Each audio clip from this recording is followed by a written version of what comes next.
Hello बच्चों, कैसे हैं आप। मैं अजय सिंह एक बार फिर से स्वागत करता हूं आज के हमारे इस हिंदी माध्यम की कक्षा में। तो बच्चों, आज हम शुरू करने वाले हैं हमारी कक्षा 12वीं का पहला अध्याय, जो है हमारा जीवों में जनन। ठीक है, यानी कि जिसे हम किस नाम से जानते हैं, रिप्रोडक्शन इन ऑर्गेनिज्म के नाम से भी जानते हैं। अब देखिए, हम यहाँ पर चर्चा कर रहे हैं जीवों में जनन के बारे में, यानी कि रिप्रोडक्शन इन ऑर्गेनिज्म। जीवों में जनन का तात्पर्य क्या है? जीवों में जनन का तात्पर्य यह है कि किस तरह से जो जीवन है वो आगे बढ़ेगा। यानी कि देखिए, जीवन को आगे बढ़ाने के लिए क्या करना होता है। जीवन को आगे बढ़ाने के लिए ये तो नहीं कि हमें खेलना कूदना ऐसे एक्टिविटी करनी होती है। जीवन को आगे बढ़ाने का मतलब है अपनी जो स्पीशीज है, प्रजाति है, ठीक है ना, उसको आगे तक लेके जाना, यानी कि ऑफस्प्रिंग्स को डेवलप करना, ऑफस्प्रिंग्स को आगे लेके जाना। ठीक है, यानी कि सपोज कि हम क्यों करते हैं भाई, पादमों में जनन ले लीजिए आप या जीवों में जनन ले लीजिए, दोनों में क्या है, अपने सर्वाइवल के लिए। यानी कि आज जैसे आप हैं तो आपकी जो मम्मी पापा हैं, ठीक है, उनमें क्या हुआ, प्रजनन हुआ।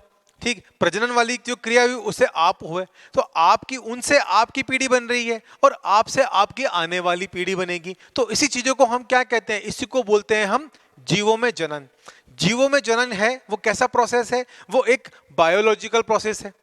ठीक है, क्योंकि बायोलॉजिकली ये तो है नहीं कि कोई किसी और चीज से कुछ और पैदा हो गया, ऐसा तो नहीं है ना। तो ये क्या है, जीवन जो है हमारा, जीवों में जो जनन है वो एक बायोलॉजिकल प्रोसेस है। उसके थ्रू क्या होता है कि जो अभी फ्यूचर की जो पीढ़ी है, यानी कि जो करंट पीढ़ी है, वो अपने द्वारा नए ऑफस्प्रिंग को, अपनी नई पीढ़ी को क्या करती है, जन्म देती है ना। इसी क्रिया को हम क्या कहते हैं, हम बायोलॉजिकल प्रोसेस के नाम से जानते हैं। ठीक, अब देखिए, ये तो जीवों में जनन की उत्पत्ति हो गई। ठीक है, इस तरह से जो है ये आगे पूरा क्रियाशील रहता है और हमारी नई से नई पीढ़ी तैयार होती रहती है, क्योंकि अपने वजूद को रखने के लिए हमें क्या करना होगा, जनन की प्रक्रिया को करना ही होगा।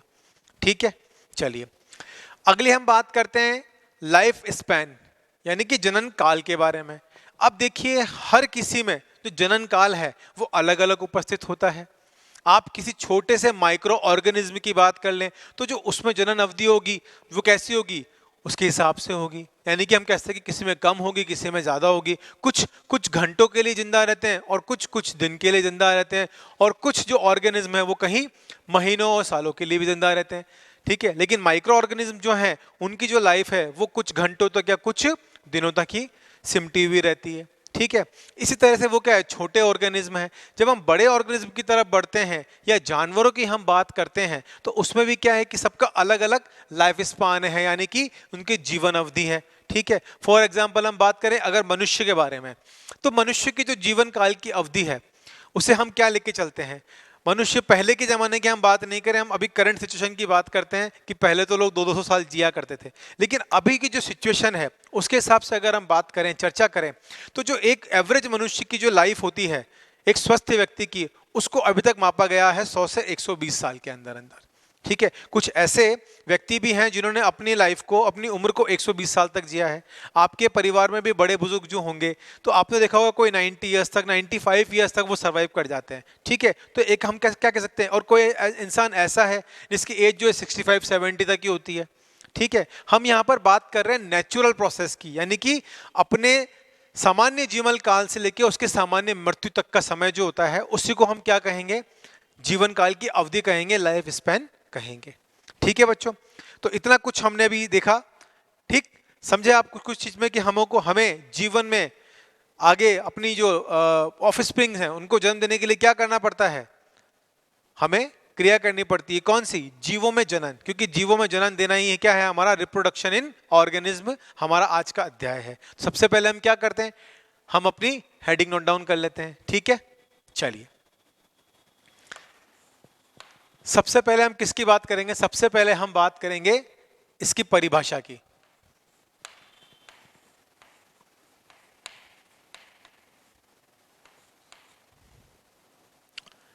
परिभाषा में हम क्या कह सकते हैं, परिभाषा में हम ये कह सकते हैं कि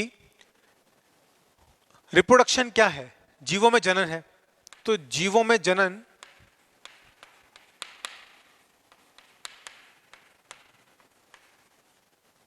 जनन वह क्रिया है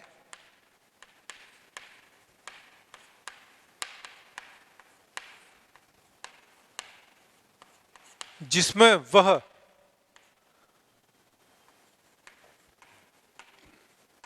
अपने ही समान, जिसमें वह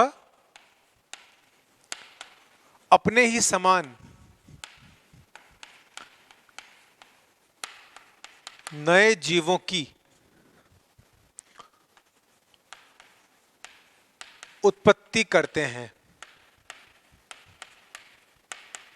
यानी कि क्या कर रहे हैं, अपने ही समान नए ऑफरिंग्स को, ऑफ स्प्रिंग्स को, यानी कि जीवों की उत्पत्ति कर रहे हैं। ठीक है, यह क्रिया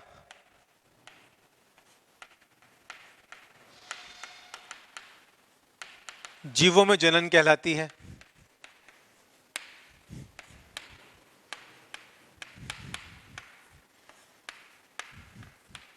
ठीक है, ये जो प्रोसेस है कैसा है, बायोलॉजिकल प्रोसेस है, हमने बात कर ली। तो हम इसको कहते हैं, इसे हम क्या कह देते हैं, बायोलॉजिकल प्रोसेस भी कह देते हैं,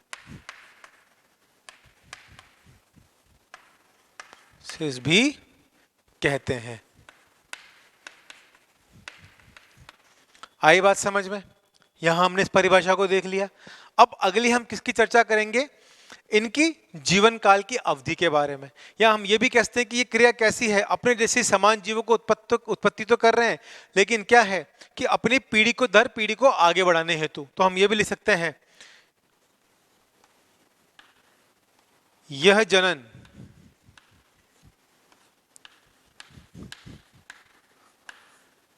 अपनी पीढ़ी को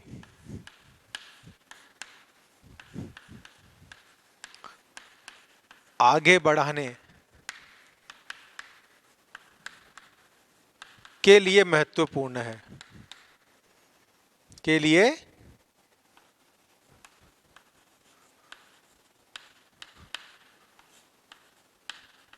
महत्वपूर्ण है। ठीक, अगली हम चर्चा कर लेते हैं किसकी, हम बात करेंगे यहां पर लाइफ स्पैन की। ठीक है, लाइफ स्पैन से हमारा क्या तात्पर्य है, लाइफ स्पैन से हमारा तात्पर्य है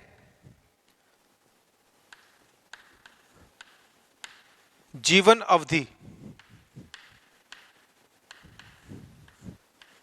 ठीक है बच्चों, किसके बारे में बात कर रहे हैं हम यहां पे, जीवन अवधि के बारे में। अब देखिए, जीवन अवधि हमने बात करी कि जीवन अवधि क्या है। जीवन अवधि किसी भी ऑर्गेनिज्म के हम कहते हैं कि किसी भी ऑर्गेनिज्म के सामान्य जीवन के बारे में हम बात कर रहे हैं। तो कोई भी जो ऑर्गेनिज्म है उसका जो नेचुरल, जब से वो पैदा हुआ है, जिस दिन से उसकी उत्पत्ति हुई है और उसके मरने तक का जो समय होगा वो उसका क्या होगा, उसकी जीवन अवधि होगी, उसका जीवन काल होगा, या उसका लाइफ स्पैन होगा। ठीक है, तो हम यहां क्या लिख सकते हैं, किसी भी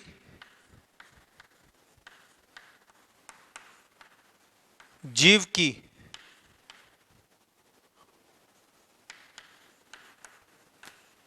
उत्पत्ति से लेकर, किसी भी जीव की उत्पत्ति से लेकर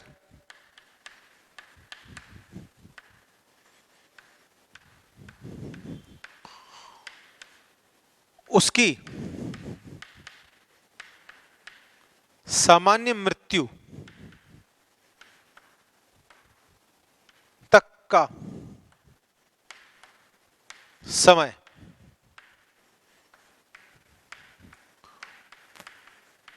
उस जीव का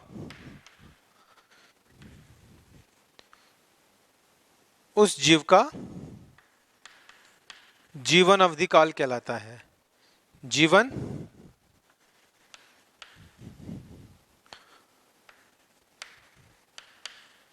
अवधि काल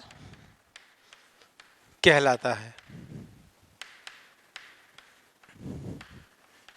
यानी कि क्या कहते हैं हम कि एक किसी भी व्यक्ति का जो जिस दिन से वो पैदा हुआ है, यानी कि उसकी जो सामान्य जिस दिन से हुआ है वो उस दिन से उसके नेचुरल डेथ तक का जो समय होगा, जो पीरियड होगा, जो लाइफ स्पैन, जो टाइम पीरियड होगा, उसको हम क्या कहेंगे? यहाँ पर उस व्यक्ति का हम जीवन अवधि काल कहेंगे या लाइफ स्पैन कहेंगे।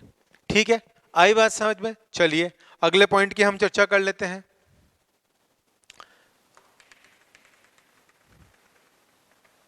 नेक्स्ट पॉइंट में हम क्या देखेंगे?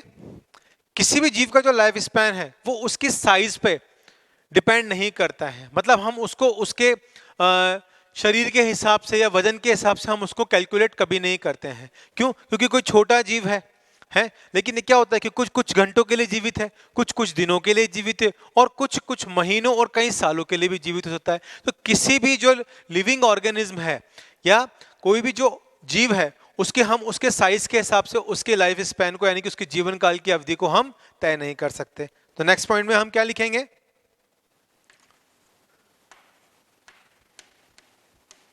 किसी भी जीव को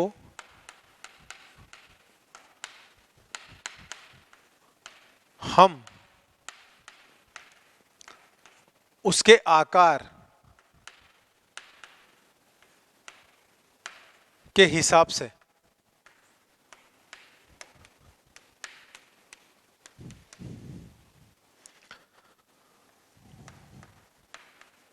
उस जीव का जीवन काल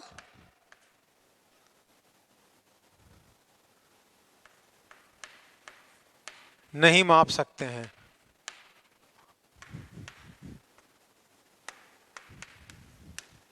या हम कहते हैं कि उससे तुलना नहीं कर सकते हैं। ठीक है, अब सपोज कीजिए कि जैसे हम बात करें कि कोई माइक्रो ऑर्गेनिज्म की हमने बात करी थी, तो छोटे छोटे माइक्रो ऑर्गेनिज्म है। ठीक है, तो उनकी क्या है? साइज छोटा है। इसका मतलब ये नहीं कि उनका लाइफ स्पैन कम है। कुछ माइक्रो ऑर्गेनिज्म कुछ घंटे के लिए जिंदा है, लेकिन कुछ माइक्रो ऑर्गेनिज्म कई दिन तक और कई महीनों तक भी अपना जीवन व्यतीत कर लेते हैं। उसी के बाद हम बात करें कि बटरफ्लाई की अगर हम बात करें, बटरफ्लाई दिखने में कितनी सुंदर दिखती है, लेकिन जो बटरफ्लाई का स्पैन है वो कितने का होता है? बटरफ्लाई जो है वो 2 हफ्ते से ऊपर जिंदा नहीं रहती है। वहीं अगर हम किसी जानवर की बात कर लें, फॉर एग्जाम्पल हम बात कर लें कि देखिए पैरट, ठीक है, तोता, तो तोते का क्या है?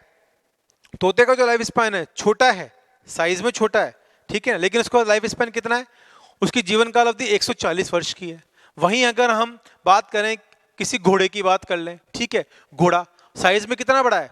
तोते से बहुत बड़ा होता है ना, लेकिन फिर भी उसका जो लाइफ स्पैन है वो कितना है? सिर्फ 60 वर्ष का है। तो हम इससे बिल्कुल भी अंदाजा नहीं लगा सकते कि कोई ऑर्गेनिज्म, कोई जीव अगर छोटा है तो उसकी लाइफ स्पैन कम होगी, कोई जीव अत्यधिक बड़ा है तो उसका लाइफ स्पैन ज्यादा होगा। ठीक है, चलिए तो यहां पर हम कुछ ऑर्गेनिज्म के बारे में बात कर लेते हैं। सबसे पहले हम बात करते हैं किसकी? सबसे पहले हम देख लेते हैं किसको? बटरफ्लाई को।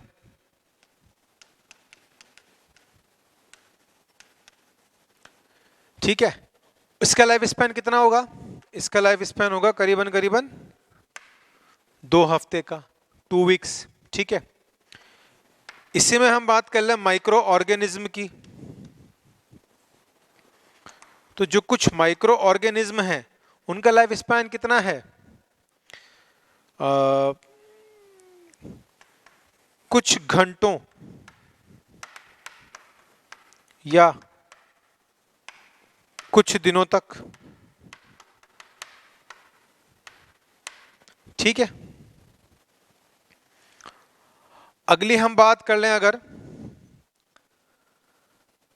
तो जैसे हम लें अगर राइस प्लांट की बात कर लें, ठीक है, तो राइस प्लांट का जो लाइफ स्पैन होगा वो कितना होगा? 3 से 4 महीने का, 3 to 4 मंथ। तो 3 to 4 मंथ या महीने। ठीक है, इसी के बाद हम बात करें किसकी? हम बात करें केले के पेड़ की हम बात करें। ठीक है, किसकी? बनाना ट्री के बारे में।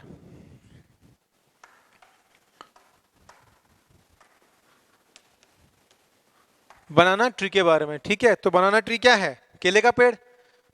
तो केले के पेड़ की लाइफ कितनी होती है? 25 वर्ष। 20 से 25 वर्ष आराम से केले का पेड़ निकाल देता है। ठीक है। इसी के बाद अगर हम बात करें लाइफ स्पैन की, तो जो बरगद का पेड़ है, बनियन ट्री जिसको हम कहते हैं, 200 से 300 साल तक निकाल देता है। बताइए अब आप। ठीक है, बनियन ट्री यानी कि बरगद का पेड़ कितना साल निकाल देता है? 200 से 300 वर्ष। बताइए। ठीक। अब अगली हम इसमें किसकी बात करें? अगली अगर हम इसमें बात करें छठे पॉइंट की, तो हम किसको लेंगे? जीवों को ले लें। ठीक है। अगर हम काऊ की बात करें यानी कि गाय की, ठीक है, गाय का लाइफ स्पैन कितना होगा? 25 वर्ष। ठीक है, इतना ही होगा। हाँ, चलिए अगली हम बात करें किसकी? कौवे की बात कर लें। क्रो। क्रो का लाइफ स्पैन कितना होगा? 15 वर्ष। वहीं अगर हम डॉग की बात कर लें, श्वान, कुत्ता देसी भाषा में जिसे हम कह देते हैं प्यार से, हाँ, इसकी लाइफ की बात करें, मैक्सिमम 20 ईयर्स, 20 साल तक। ठीक। साइज थोड़ी बड़ी कर लेते हैं, बात कर लेते हैं हम किसकी? घोड़े की, हॉर्स। इसका लाइफ स्पैन 60 वर्ष। थोड़ी और साइज को बढ़ा लेते हैं, और बड़ा कर लेते हैं। किसकी बात कर लें? हाथी की बात कर लें। चलिए, हाथी, हाथी मेरा साथी। एलिफेंट। सोच रहे होंगे सर तो बचपन की याद दिला दी आपने। हाँ, 60 टू 90 ईयर्स अर्थात वर्ष। चलिए, और किसके बारे में चर्चा करें? बहुत है। चलिए एक और की बात कर लेते हैं। शुभ अंक 11 तक कर देते हैं। हम बात कर लेते हैं क्रोकोडाइल की। ठीक है, क्रोकोडाइल की अवधि कितनी होती है? सेम 60 वर्ष। और किसके बारे में चर्चा करें? हमने काऊ देख लिया, ठीक है, एलिफेंट देख लिया, क्रोकोडाइल देख लिया, और सब कुछ ले लिया हमने करीबन करीबन। ठीक है। चलिए, तो यहाँ पे बटरफ्लाई की, हमने माइक्रो ऑर्गेनिज्म की, राइस प्लांट की, banana tree, banyan tree, cow, crow, dog, horse, elephant, even crocodile, हमने सभी का लाइफ स्पैन देख लिया। इसमें अगर आप टॉर्टोइस को और काउंट कर दो, टॉर्टोइस कितना, कछुआ जिसे हम बोलते हैं, वो कितना लंबा जी जाता है उसको तो हम भूल ही गए। हम समझ लेते हैं कछुए की लाइफ स्पैन जो होती है 150 से 100 से 150 साल की होती है। इससे ज्यादा भी देखी गई है। साइज में छोटे भी हैं तो साइज में कभी विशालकाय भी हैं। जो छोटे साइज के हैं वो हमें नदियों में मिल जाते हैं, लेकिन जो बड़े बड़े कछुए वो हमें समुद्र में देखने को मिलते हैं। मराइन वाटर, खारा पानी और मीठे पानी दोनों में उपस्थित होते हैं। ठीक है। चलिए, तो यहां तक आप इस चीज को नोट डाउन कीजिए, फिर आगे हम इसकी चर्चा करते हैं। ठीक है बच्चों? ठीक है बच्चों, आपने यहां तक देख लिया। चलिए, आपने नोट डाउन कर ही लिया होगा, मैं इसको रब कर सकता हूं।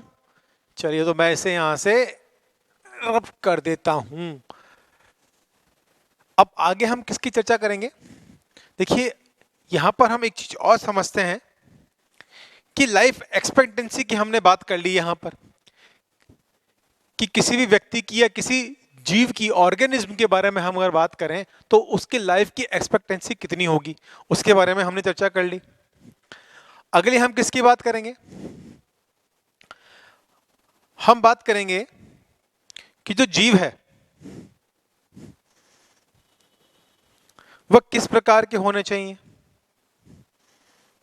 ठीक है, इनमें जो रिप्रोडक्शन होगा यानी कि जो जनन होगा वो किस तरह से होगा, किस तरह से इनमें विभाजन होगा। ठीक है, उससे पहले हम सबसे पहले क्या बात करेंगे? इसमें कुछ विभिन्न प्रकार के फीचर्स उपस्थित होते हैं या गुण होते हैं, ठीक है ना, उसके बारे में हम चर्चा कर लेते हैं। तो विभिन्न गुण, ठीक है, विभिन्न गुण से हम क्या बात कर रहे हैं यहां पे? पहली चीज, जब जीवों में जनन होगा तो होता क्या है? रेप्लिकेशन का प्रोसेस होता है। किसका? डीएनए का। तो हम यहां क्या ले सकते हैं? Replication of DNA. Replication of DNA से हमारा क्या तात्पर्य है? यहां पे डीएनए क्या करेगा? अपनी कॉपी बनाएगा। क्या करेगा? हम यहां लिख सकते हैं, यहां पर डीएनए अपनी कॉपी, मतलब हम कॉपी से कहते हैं कि अपने समान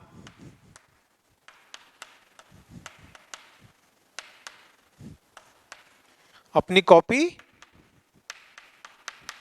बनाएगा। ठीक है। दूसरे पॉइंट की हम चर्चा करें, यहां पर क्या होगा? सेल डिवीजन होगा। सेल डिवीजन होता है ना, सेल डिवाइड करती है, इसको हम क्या कहते हैं? कोशिका विभाजन।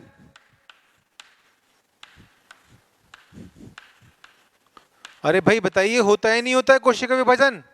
होता है ना। चलिए, कोशिका विभाजन में कितने प्रकार के होते हैं? माइटोसिस और मियोसिस, दो प्रकार। माइटोसिस व क्या होगा? मियोसिस होगा। जैसे हम क्या बोलते हैं? समसूत्री व समसूत्री विभाजन व अर्धसूत्री विभाजन।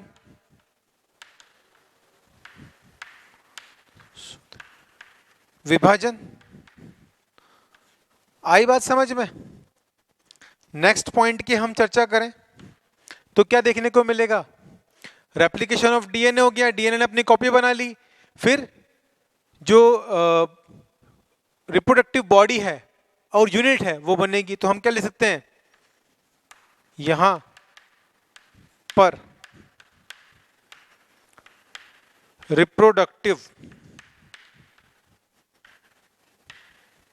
बॉडी का निर्माण होना।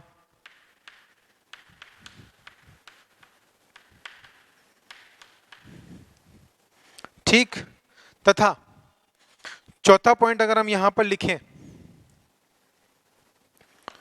तो फोर्थ पॉइंट यहां आपको विजिबल है?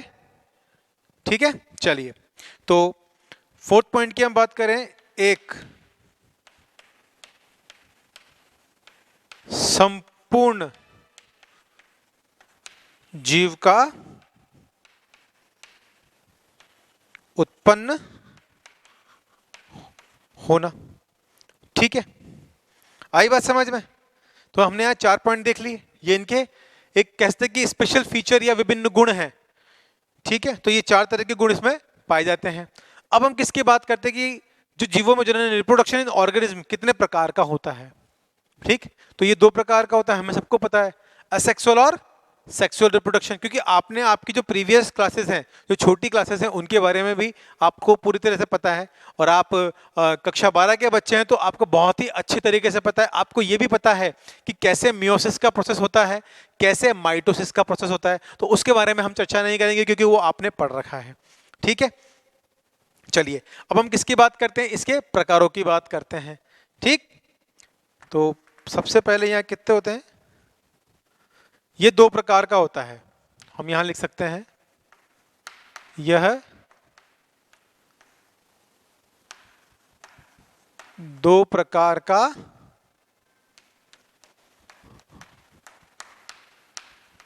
होता है।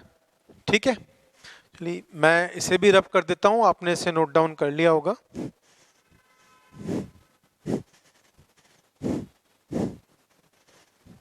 ठीक है, पहला हमारा कौन सा होता है? Asexual reproduction. दूसरा होता है हमारा सेक्सुअल रिप्रोडक्शन।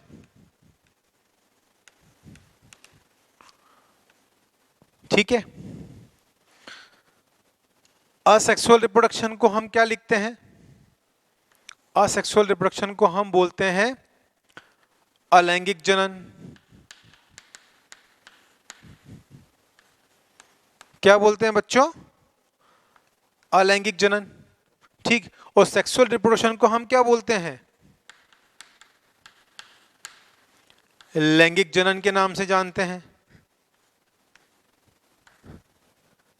आई बात समझ में? क्लियर यहां तक? चलिए अब देखिए, जो असेक्सुअल रिप्रोडक्शन है यानी कि अलैंगिक जनन है, तो अलैंगिक जनन में क्या हो रहा है? ये यूनिपेरेंटल है। यूनिपेरेंटल का मतलब इसमें केवल एक ही जीव भाग ले रहा है। किस चीज के लिए भाग ले रहा है?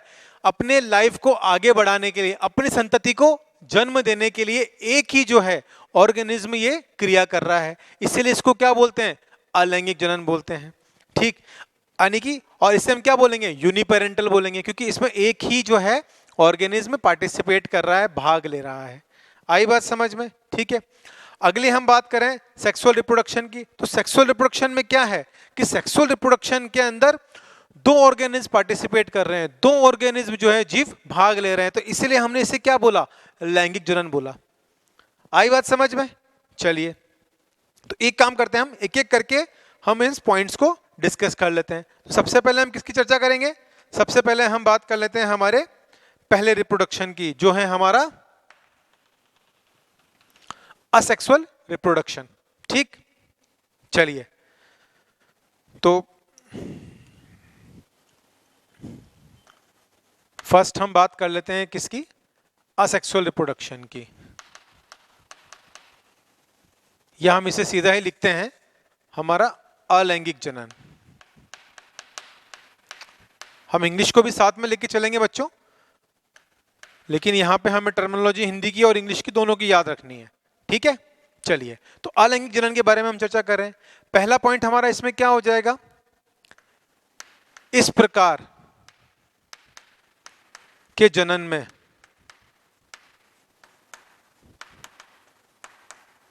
केवल, इस प्रकार के जनन में केवल एक ही जीव भाग लेता है। ठीक है। इस प्रकार के जनन में क्या है? सिर्फ एक ही जीव भाग ले रहा है, जिसे हम क्या बोलते हैं? यूनिपेरेंटल ऑर्गेनिज्म बोल देते हैं। ठीक है। एक ही जीव भाग ले रहा है। अगले पॉइंट की हम चर्चा करें। अब जब इसमें एक ही जीव भाग ले रहा है, तो जो इसमें प्रजनन की जो इकाई होगी वह शरीर का बीजाणु होगा। क्या हम क्या कह सकते हैं? इसमें जो शरीर की इकाई होगी वह क्या होगा? बीजाणु होगा। ठीक। चलिए अब ये यूनिपेरेंटल हो गया, एक ही प्रकार के जो जीव है उसमें भाग ले रहे हैं। इसमें शरीर की जो इकाई है वो क्या है? बीजाणु होगी। तीसरे पॉइंट की हम चर्चा करें तो ये क्या होगा? यह केवल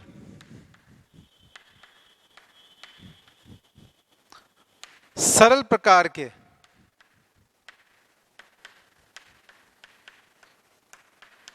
जीवों में देखने को मिलेगा। ठीक है। केवल सरल प्रकार के जो जीव हो गए उसी में हमें जो है अलैंगिक जनन यानी कि असेक्सुअल रिप्रोडक्शन हमें देखने को मिलता है। क्लियर हो गई बात? चलिए अगले पॉइंट की हम चर्चा करें कि ये हमें देखने को छोटे जीवों के अंदर देखने को मिल रहा है। ठीक है। इसमें क्या हो रहा है? इसमें युग्मकों का जो है वो निर्माण नहीं होता है। तो अगला पॉइंट हम क्या लिख सकते हैं? इसमें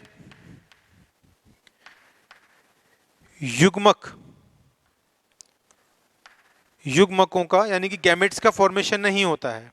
ठीक है। युग्मकों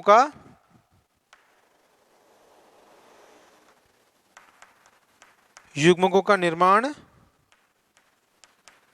नहीं होता है तथा इसमें निषेचन भी उपस्थित, हम क्या लिख सकते हैं इसमें, इसमें निषेचन की क्रिया भी नहीं होती है तथा इसमें निषेचन की क्रिया भी नहीं होती है।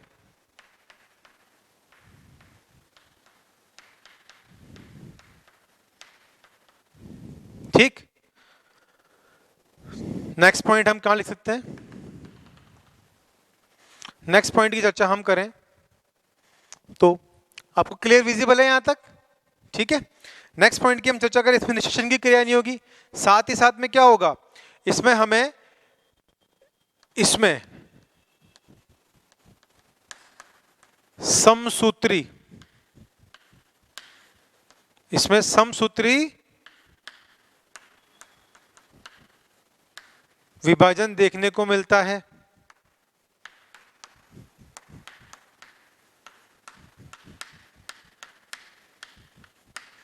आई बात समझ में आपको? समसूत्री विभाजन यानी कि माइटोसिस इसमें हमें देखने को मिल रहा है। अगले पॉइंट की हम चर्चा करें तो समसूत्री विभाजन हमें इसमें देखने को मिला, और इसमें क्या होते हैं, जो भी ऑर्गेनिज्म बन रहे हैं, जो भी ऑफस्प्रिंग आ रहे हैं, वो क्या होंगे, सब एक समान दिखाई देंगे। ठीक है, तो हम लिख सकते हैं इसमें प्राप्त होने वाले जीव सभी एक समान होंगे, यानी कि उनके अंदर हमको क्या होगा, कोई वेरिएशन देखने को नहीं मिलेंगे, एकदम कार्बन कॉपी, क्या बोलेंगे हम, बिल्कुल एकदम जेरोक्स जैसे होता है ना, वैसे कार्बन कॉपी हमें असेक्सुअल रिप्रोडक्शन में देखने को मिलती है, यानी कि अलैंगिक जनन के अंदर। ठीक, अगले पॉइंट की हम बात करें तो इसमें जब समान है ये, तो इसमें क्या होंगे, समान होंगे व हम लिख सकते हैं इसमें समान गुण उपस्थित होंगे, वह समान गुण उपस्थित होंगे। आ रही है बात समझ में? धीरे धीरे चलिए। ठीक, तो इनमें क्या है कि हमें एक समान गुण देखने को मिल रहे हैं, किस तरह का कोई चेंजेस नहीं है, यानी कि अपनी क्या है, रेप्लिका बना रहे हैं। ठीक है, बिल्कुल अपने जैसा जीव बना रहे हैं। जैसे आप सपोज कीजिए, चींटी से क्या होगी, चींटी पैदा होगी, हाथी से हाथी जैसा बच्चा पैदा होगा। ऐसा तो नहीं ना कि मनुष्य ने आज एक गाय के बछड़े को जन्म दे दिया या मनुष्य ने किसी बिल्ली को जन्म दे दिया, ऐसा तो नहीं होगा। ठीक है, यहाँ पे क्या है, लेकिन हम बात कर रहे हैं किसकी, असेक्सुअल रिप्रोडक्शन की। तो यहाँ पर जो क्रिया है उसमें सिर्फ क्या हो रहा है, माइटोसिस हो रहा है, उसमें निषेचन नहीं हो रहा है, उसमें गैमेट नहीं बन रहे हैं। तो इस कंडीशन में क्या है, ये सिंपल कह सकते हैं हम। ठीक है, इस तरह का जो निषेचन, सॉरी, इस तरह का जो रिप्रोडक्शन है हमें कहाँ कहाँ देखने को मिलता है, हमें प्लेनेरिया में देखने को मिलता है, हमें अमीबा में देखने को मिलता है। ठीक है ना, तो इस इन पात्रों में हमें, इन जो जीवों में, पात्रों में नहीं, इन जीवों में हमें ये देखने को मिलता है। ठीक है, चलिए अगले पॉइंट की हम चर्चा कर लें। तो इस तरह का जो रिप्रोडक्शन होता है, इसमें सेम जेरोक्स कॉपीज बनती हैं, तो इसमें क्या जनन दर कैसी होती है, अत्यधिक पाई जाती है। तो अगला पॉइंट हम क्या लिखेंगे, जनन दर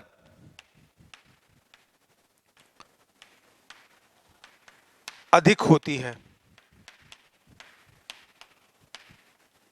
ठीक है, चलिए अगले पॉइंट की हम चर्चा करें तो जब इसमें जनन दर अधिक है, यानी कि अधिक मात्रा में क्या होंगे, ऑफस्प्रिंग्स निकलेंगे। ठीक, तो इस दृष्टि से हम क्या कहते हैं कि यह जो जनन करने की इनकी जो कैपेसिटी है, ये क्या है, इतनी महत्वपूर्ण ये नहीं है। तो हम इसका कहते हैं, यह विधि इतनी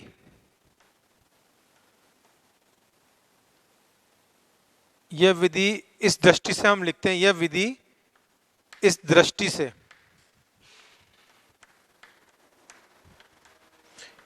इतनी महत्वपूर्ण नहीं है, इतनी महत्वपूर्ण नहीं होती है। ठीक है, तो यहां पर हमने कुछ पॉइंट्स को समझ लिया, किसके, अलैंगिक जनन के बारे में। अब इसी के साथ हम कंपेयर करेंगे किसको, हमारे लैंगिक जनन को। फिर उसके बाद हम वन बाय वन बात किसकी बात करेंगे, असेक्सुअल रिप्रोडक्शन में इसके एग्जाम्पल्स को और इसमें होने वाले क्रियाकलापों को। तब तक आप यहां तक इसको नोट डाउन कीजिए। हाँ तो बच्चों, आपने नोट डाउन कर लिया कंप्लीटली। चलिए तो आगे हम किसकी बात कर लें, अब हम बात कर लेते हैं हमारे सेक्सुअल रिप्रोडक्शन यानी कि लैंगिक जनन के बारे में। चलिए तो हम एक तरह से कहते हैं कि हम इसको यहाँ पे कंपेयर ही कर रहे हैं, ठीक है, असेक्सुअल और सेक्सुअल रिप्रोडक्शन यानी कि अलैंगिक जनन और लैंगिक जनन में। तो अलैंगिक जनन के बारे में हमने चर्चा कर ली, अब हम किसकी बात कर लेते हैं, डिवाइड कर देते हैं इसे यहाँ पे बड़े ही प्यार से कुछ इस तरह से। चलिए बिल्कुल सीधा हो गया, अब जब हम बात ही कर रहे हैं तो चलिए ठीक। तो एक टेबल के रूप में इसको हम कवर अप कर लेते हैं। ये एक टेबल बन गई। चलिए अलैंगिक जनन, अब हम किसकी बात कर लेते हैं, दूसरा है हमारा सेक्सुअल रिप्रोडक्शन यानी कि लैंगिक जनन। ठीक है, बहुत ही बढ़िया, अति उत्तम। चलिए सेम लगना चाहिए ना, आहो ठीक है जी। चलिए तो देखिए अलैंगिक जनन में क्या था, इसमें एक ही प्रकार के जो जीव हैं वो उत्पत्ति के लिए भाग ले रहे हैं, लेकिन यहां पर क्या है, ये यूनिपेरेंटल है। और अगर हम सेक्सुअल की बात करें तो यहां पे क्या होंगे, दो ऑर्गेनिज्म, दो जीव पार्टिसिपेट करेंगे नए जीवन की संतति को उत्पन्न करने के लिए। तो पहला पॉइंट हम क्या लिख सकते हैं, पहला पॉइंट होगा हमारा इस प्रकार के जनन में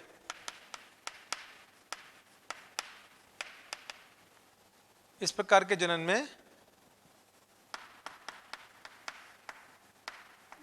दो जीवों की उपस्थिति होती है।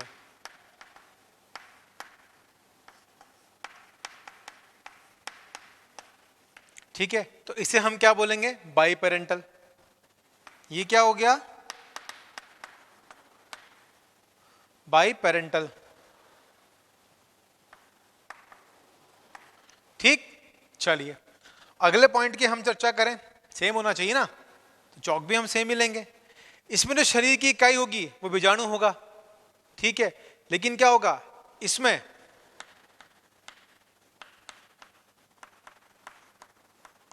शरीर की इकाई, यहां पे क्या है, गैमेट का फॉर्मेशन हो रहा है, युग्मक होगा।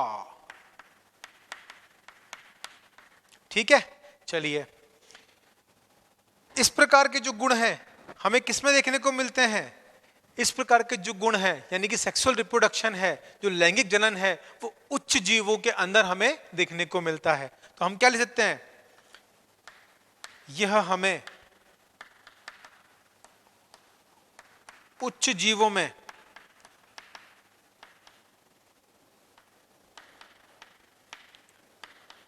देखने को मिलता है। ठीक है, इसमें युग्मकों का निर्माण हो रहा है तथा निषेचन की क्रिया भी हो रही है। तो हम क्या लिख सकते हैं, इसमें युग्मकों का निर्माण तथा निषेचन की क्रिया, निषेचन ये श नहीं आएगा, श ये वाला आएगा बच्चों, इसको यहाँ पे करेक्ट कर लीजिएगा प्लीज, इसको भी यहाँ पे आप करेक्ट कर लीजिएगा, ये निषेचन है। ठीक है, तो निषेचन की क्रिया होती है।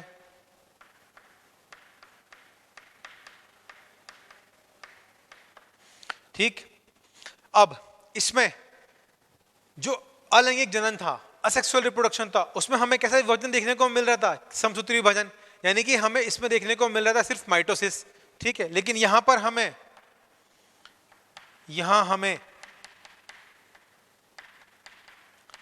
समसूत्री व अर्धसूत्री विभाजन देखने को मिलता है, विभाजन पाया जाता है। आई बात समझ में? चलिए अगले पॉइंट की हम चर्चा कर लेते हैं, यानी कि हमारा 6 पॉइंट।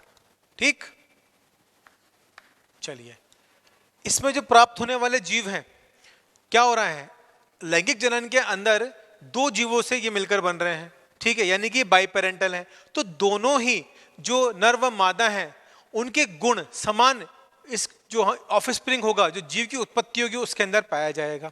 ठीक है, तो अगला पॉइंट हम क्या लिखते हैं, इस प्रकार के जनन में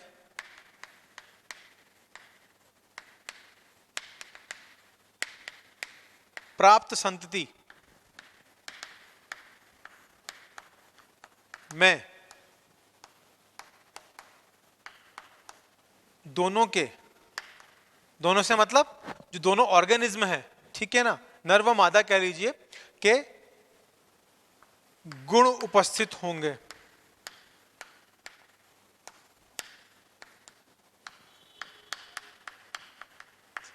होता है नहीं होता है? जैसे अभी आप हैं तो आपके लिए भी कोई ना कोई कह देता है अरे ये तो बिल्कुल इसके पापा पे गया है, या कोई कह देता है अरे नहीं नहीं तो इसके पापा पे नहीं तो इसके मम्मी पे गया है। ठीक है, तो माता पिता के जो गुण होते हैं वो हमारे अंदर समान रूप से पाए जाते हैं। ठीक है, थोड़ा थोड़ा फर्क हो जाता है कि पापा से ज्यादा शक्ल मिल रही है या मम्मी से ज्यादा शक्ल मिल रही है। ठीक है, लेकिन होता क्या है, जो दोनों के गुण हैं वो विद्यमान होते हैं।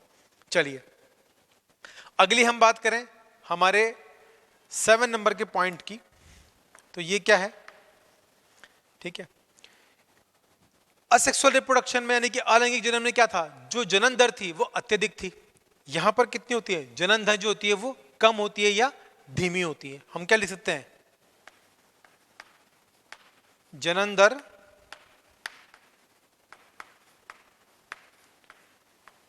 धीमी होती है।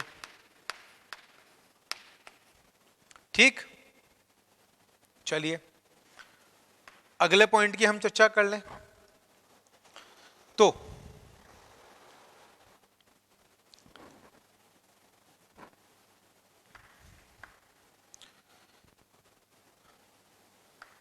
जनन की दृष्टि से, जनन की दृष्टि से जो सेक्सुअल रिप्रोडक्शन होता है यानी कि लैंगिक जनन होता है वह संतति उत्पत्ति के लिए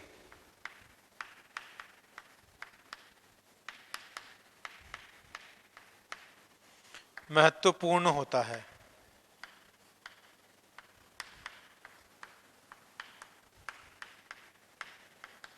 ठीक, अगले पॉइंट की हम बात कर लें। तो इसमें जो संतति उत्पन्न हो रही है वह माता पिता की जेरोक्स कॉपी नहीं होती है, उनसे भिन्न होती है। ठीक है ना, इसमें उत्पन्न जीव या संतति, जीव व संतति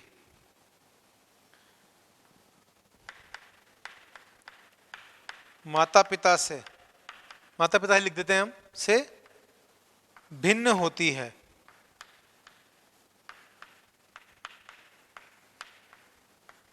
यानी कि एज इट इज नहीं, बिल्कुल जेरॉक्स कॉपी नहीं।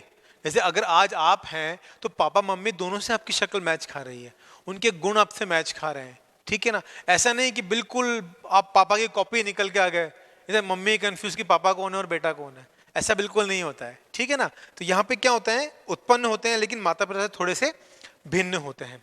तो बच्चों यहाँ पर हमने आज की क्लास के अंदर हमने क्या देख लिया, हमने बात करी किसकी, जीवों में जनन की, यानी कि रिप्रोडक्शन इन ऑर्गेनिज्म की। इसमें हमने बात कर ली कि जो रिप्रोडक्शन होता है वो किस तरह से होता है।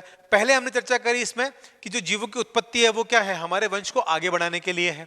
साथ ही साथ हमने इसमें चर्चा करी जीवों के जीवन काल की अवधि की, यानी कि लाइफ स्पैन की। लाइफ स्पैन क्या है, जो सामान्य जीवन है, जीव के जिस दिन से वो उत्पन्न हुआ है उस दिन से लेकर उसके सामान्य मृत्यु तक का समय, वो क्या कहलाएगा, उसका जीवन काल या उसका लाइफ स्पैन या उसकी जीवन अवधि कहलाएगी। ठीक, इसी के बाद हमने बात करी कुछ इसमें महत्वपूर्ण गुण होते हैं, जैसे डीएनए का रेप्लिकेशन होता है, सेल का डिवीजन होता है, जो माइटोटिक और मेयोसिस दोनों होते हैं, यानी कि समसूत्री और अर्धसूत्री विभाजन होता है, फिर एक कंप्लीट बॉडी बनती है, ठीक है, एक यूनिट बनती है, या कंप्लीट एक ऑर्गेनिज्म जन्म लेता है, उसके बारे में हमने बात कर ली। दो प्रकार के रिप्रोडक्शन प्रेजेंट होते हैं, असेक्सुअल और सेक्सुअल रिप्रोडक्शन, यानी कि अलैंगिक जनन और लैंगिक जनन, उसके बारे में हमने चर्चा कर ली। साथ ही साथ हमने असेक्सुअल और सेक्सुअल यानी कि अलैंगिक और लैंगिक जनन के बारे में हमने कंप्लीटली एक टेबल के रूप में हमने इसके जो क्या है डिफरेंस को समझ लिया, यानी कि इसके बीच के अंतर को समझ लिया। ठीक है, तो हम इसको यहां पे मेंशन कर देते हैं, डिफरेंसेस लिख दें, या अलैंगिक व लैंगिक जनन में अंतर। ठीक है, हमने यहां पे ये भी डिफरेंशिएट कर लिया है। ठीक है बच्चों, तो आज के लेक्चर में बस इतना ही, फिर अगले लेक्चर में हम बात करेंगे इसके और आगे के पॉइंट्स के बारे में। तब तक के लिए धन्यवाद।